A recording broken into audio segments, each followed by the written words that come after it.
नमस्कार दोस्तों, मैं सुष्मिता सिंह। एक लंबे अंतराल के बाद कहानियों का सफ़र फिर शुरू करते हैं। तो आइए सुनते हैं कहानी सीप का मोती। बहू, ज़रा जल्दी हाथ चलाना। समधी जी की गाड़ी 11:30 बजे की है। कहीं ऐसा ना हो कि रास्ते के लिए पराठे सेंकते सेंकते ही सुधीर बाबू का ब्लड प्रेशर बढ़ जाए। कमला जी ने रसोई के दरवाजे पर खड़े होकर आवाज़ लगाई। उनकी आवाज़ में सास वाली धौंस कम और एक अनुभवी गृहस्थ की चिंता ज़्यादा थी।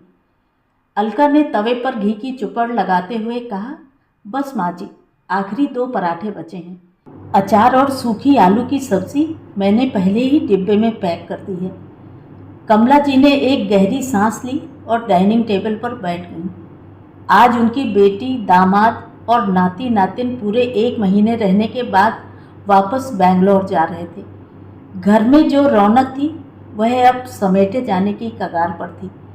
घर के कोने कोने में बिखरे बच्चों के खिलौने, दीवान पर पड़े अतिरिक्त तकिए और फ्रिज में रखी ढेरों मिठाइयाँ इस बात की गवाही दे रहे थे कि पिछले 30 दिन इस घर ने उत्सव जिया था। तभी सुधीर बाबू, कमला जी के पति, कमरे से चश्मा ठीक करते हुए निकले। कमला, मीनाक्षी के ससुर जी के लिए जो बनारसी शॉल रखी थी वह रख दी ना? और दामाद जी की घड़ी? सब रख दिया है जी। आप सुबह से 4 बार पूछ चुके हैं। अलका ने कल रात ही सारे सूटकेस अपनी देखरेख में बंद करवाए हैं, कमला जी ने मुस्कुराते हुए कहा। कमला जी को अपनी बहू अलका पर मन ही मन बड़ा गर्व था। 5 साल पहले जब अलका इस घर में ब्याह कर आई थी तो दुबली पतली शांत स्वभाव की लड़की थी, पर इन 5 सालों में उसने जिस तरह सुधीर बाबू के दिल की बीमारी, कमला जी के घुटनों के दर्द और पूरे घर की जिम्मेदारियों को अपने आंचल में समेटा था, वह किसी जादू से कम नहीं था। मीनाक्षी, कमला जी की बेटी, अपने दोनों बच्चों को तैयार करके कमरे से निकली। अलका ने लपक कर बच्चों के हाथ में दूध के गिलास थमाए। विदाई की घड़ी हमेशा भारी होती है। जब टैक्सी दरवाजे पर आकर रुकी तो मीनाक्षी की आंखें भर आईं। उसने माँ को गले लगाया, फिर अलका का हाथ पकड़कर कहा, भाभी, आपकी वजह से मैं यहाँ पूरे 1 महीने बेफिक्र होकर मायके का सुख भोग पाई। सचमुच भाई साहब बहुत भाग्यशाली हैं। अलका ने मीनाक्षी के आंसू पोंछते हुए हंसकर कहा, दीदी, अब भावुक मत होइए, नहीं तो बाबूजी यहीं रो पड़ेंगे। और अगली छुट्टियों में पूरे 2 महीने के लिए आना होगा, यह वादा कीजिए। टैक्सी चली गई। घर में अचानक एक भारी सन्नाटा पसर गया। दोपहर तक घर का माहौल वैसा ही हो गया जैसा अक्सर बूढ़े माँ बाप के घरों में होता है। सुधीर बाबू अपने कमरे में अखबार लेकर लेट गए, पर उनकी आंखें छत को ताक रही थीं। कमला जी सोफे पर बैठी शून्य में देख रही थीं। अलका ने पूरे घर को व्यवस्थित किया, बच्चों के बिखरे सामान को सही जगह रखा, चादरें बदलीं और फिर 2 कप कड़क अदरक वाली चाय लेकर कमला जी के पास आई। लीजिए माँ जी, थोड़ी थकान मिटेगी, अलका ने चाय का कप बढ़ाते हुए कहा। कमला जी ने चाय की चुस्की ली और खिड़की के बाहर देखते हुए बोली, अलका, सच कहूँ तो बेटियां सीप के मोती जैसी होती हैं।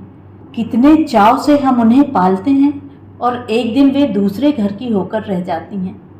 मीनाक्षी आई तो लगा घर में प्राण आ गए, और अब गई तो ऐसा लग रहा है जैसे घर खाली हो गया। अलका ने कमला जी के घुटनों को सहलाते हुए कहा, माँ जी, बेटियां सीप का मोती होती हैं, यह तो सच है, पर बहुएं भी तो किसी दूसरे सीप से निकलकर ही इस घर के समंदर में आती हैं। क्या उनका कोई अस्तित्व नहीं होता? अलका ने यह बात बहुत ही सहज भाव से, बिना किसी कड़वाहट के कही थी, पर इस बात ने कमला जी के भीतर जैसे कोई सोई हुई चेतना जगा दी। उन्होंने अलका के चेहरे को देखा। उस चेहरे पर कोई शिकायत नहीं थी, बस एक स्वाभाविक सा प्रश्न था। कमला जी को याद आया कि जब मीनाक्षी आई थी तो अलका सुबह 5 बजे उठकर मीनाक्षी की पसंद के पकवान बनाती थी। मीनाक्षी आराम से 9 बजे सोकर उठती। कमला जी दिन भर मीनाक्षी के बच्चों के आगे पीछे घूमती, उन्हें चूमती, पर उन्होंने कभी ध्यान नहीं दिया कि अलका का अपना 5 साल का बेटा राहुल कई बार कोने में बैठा अकेला खेलता रहता था, क्योंकि उसकी माँ रसोई में व्यस्त थी। कमला जी ने मीनाक्षी को विदा करते समय कीमती शॉल, गहने और साड़ियाँ दी, पर अलका के लिए तो जैसे यह उसका फर्ज था कि वह ननन की सेवा करे।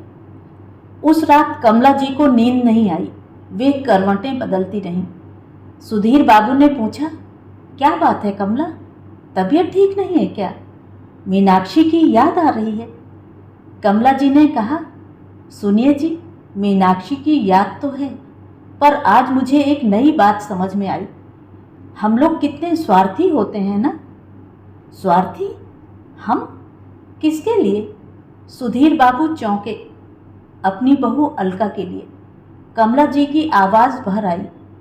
आज जब मीनाक्षी जा रही थी तो मुझे लग रहा था कि मेरी दुनिया उजड़ गई, पर सोचो, अलका भी तो किसी की बेटी है।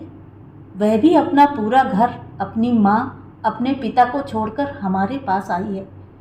हम मीनाक्षी के 1 महीने के आने पर इतना उत्सव मनाते हैं, पर जो लड़की सालों साल बिना किसी छुट्टी के, बिना किसी शिकायत के हमारी सेवा में लगी है, उसे हमने कभी यह एहसास कराया कि यह उसका भी मायका हो सकता है। सुधीर बाबू चश्मा उतारकर बैठ गए।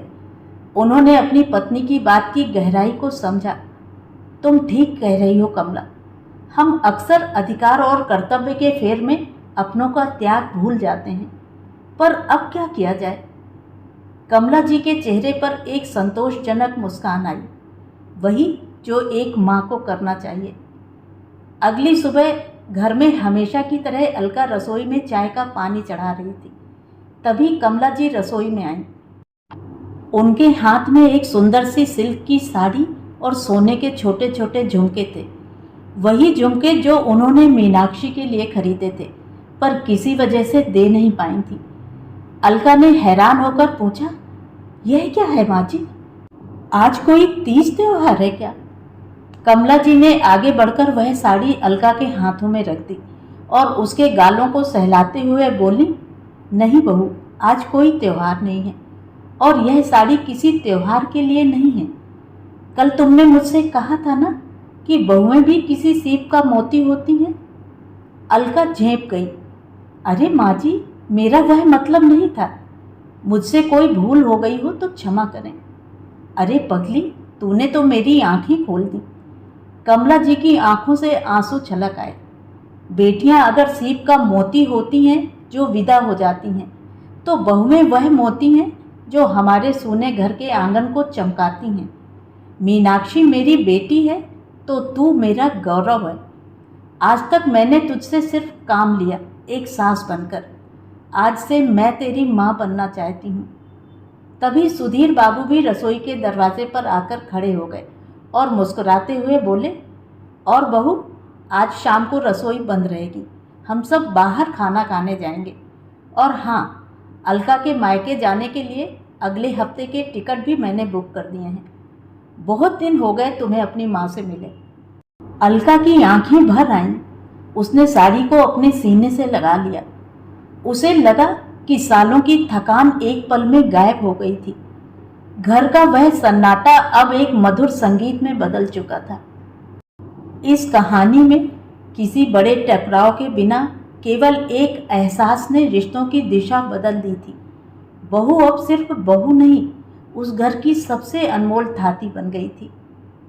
आशा है कहानी आपको पसंद आई होगी। धन्यवाद।